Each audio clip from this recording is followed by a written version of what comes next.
वो doctor PS नहीं होगी। आज हम लोग के साथ जो पेशेंट वो काफ़ी कम उम्र का है। एक्चुअली जब भी मैं चलता हूँ ना तो मेरा यहाँ से पीठ से लेके ये नीचे तक पूरा पेन, कभी राइट लेग होता है कभी लेफ्ट लेग। इस पैर को फ्लेक्स करो, हम उसको रोकेंगे। हल्का लग रहा है मतलब इसका पेन हो रहा है, मतलब ये ही फ्लेक्सर का थोड़ा स्ट्रेन है डेफिनेटली।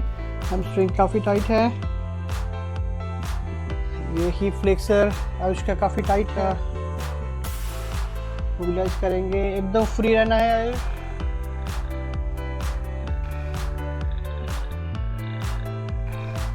नंबर में एडजस्ट करेंगे L3, L4, L4, L5 level. Perfect.